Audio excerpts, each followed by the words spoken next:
For all Agarthans, let there be light! No, get those lights off! They lurk in the shadows. They have a nickname that's way too long, and they have the honour of bringing dubstep, of all things, to Fire Emblem. Nothing will stop the return of... Those who slither in the dark.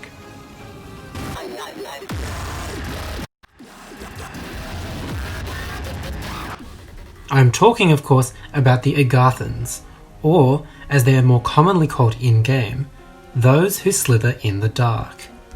In a game where there are multiple factions that are somewhere on a sliding scale of morality, the Agarthans are probably the only ones to be considered totally evil. However, the second half of the game mainly centres on the conflict between the Church and the Empire, despite the fact that the first half built up a lot of mystery surrounding these peculiar villains. Sadly, because of this development decision, the Agarthans were largely sidelined in the eventual war. It's my opinion that the role of these antagonists was executed poorly because of at least 3 factors that I will be exploring in this video. Hi, I am Blue Barossa. Hi. And I make a range of funny, opinionated, and meme-worthy Three Houses content. If you want to see more of that and see me move on to other fun games in the future, be sure to give this video a like and hit the subscribe button, it would really help. Number 1. The characters. In the first half of the game, we are gradually introduced to a growing assortment of devious-looking villains. While each of these villains are for the most part well designed artistically speaking, the sheer quantity of these villains is overwhelming for a first-time player. You have Solon, Kronia, and Talis. At this point, most players will also be unable to distinguish these villains from the Flame Emperor or the Death Knight, or even understand how Arundel factors into the equation. So there's a lot to keep track of, and most of these villains aren't really given the chance to breathe, because they're sort of lumped together with all the rest. But then chapter 10 arrives, and this is the real kicker. We begin the chapter with a lot of momentum, as we want to get revenge on the one who killed Geralt. On top of that, we see Monica transform into a real body, that of Kronia, who is among the most creative physical designs in the game, only to see it completely and utterly wasted. Once defeated, Kronia is immediately killed off in abrupt fashion, which, aside from denying the player a more satisfying revenge, kills off an intriguing character before we had a chance to get to know her. On the other hand, the surprising death of Kronia at the hands of Solon might have helped cement Solon as a credible antagonistic threat. That is, of course, until you defeat him in the same chapter. Solon also barely had a chance to carve his own identity in a game full of villains. Say what you will, but you probably could have excised the Solon character, and maybe conflated his role with Talis, and the game's story probably would have been mostly unaffected. So, besides wasting specific villains, another issue that's been pointed out very often is the way that they are dealt with in Crimson Flower, where the defeat of those who slither is stated as a footnote in the ending text. I've said this before, but this is easily my biggest gripe with the route, in that a huge part of Edelgard's struggle is that she's lived her entire life under the thumb of the Slitherers. Not seeing Edelgard's triumph over them, at least in part, is a pretty big misstep in my opinion. Number 2. The technology. There are a couple of moments in the game that really had me dumbfounded. Towards the end of Silver Snow and the Verdant Wind routes, we get the destruction of Fort Merceus with the so-called Javelin of Light. Yeah, not sure what you guys think, but seeing the fort get blown up by something akin to a nuclear missile of all things is not what I had in mind when I started this medieval-themed game. Now, here's the issue. Fire Emblem isn't exactly known to experiment with futuristic settings.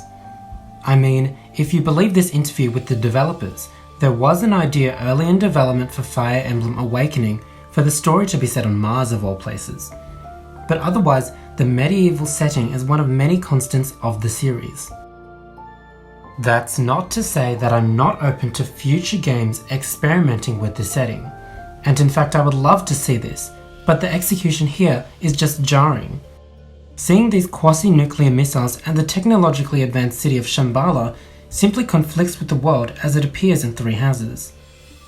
In a sense, This was probably intentional because it does make a point about how the result of the ancient conflict between the Nabateans and the Agarthans stunted the technological advancement of humanity over time. The problem is more that in the final product, the use of advanced technology sticks out like a sore thumb, because not enough is done to fully integrate it. When we go to Shambhala, Agarthan soldiers are still using fairly generic weapons in addition to the appropriate dark magic.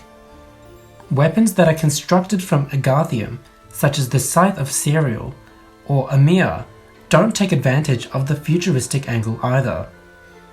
I think the developers missed an opportunity for characters like Kronya to wield truly technologically advanced weapons that could have fleshed out the ideas a bit more. Number 3. The backstory. Even if the main conflict is between the Empire and the Church, the Agarthans still have a crucial part to play in the construction of the story, particularly in the game's backstory stretching back a millennia before the start of the game. I'm talking about the key events that founded the setting of Three Houses as you know it. The war that sent the Agarthans underground, the fall of Sothis, the rise of Nemesis, the construction of the Hero's Relics and the Sword of the Creator, and so on.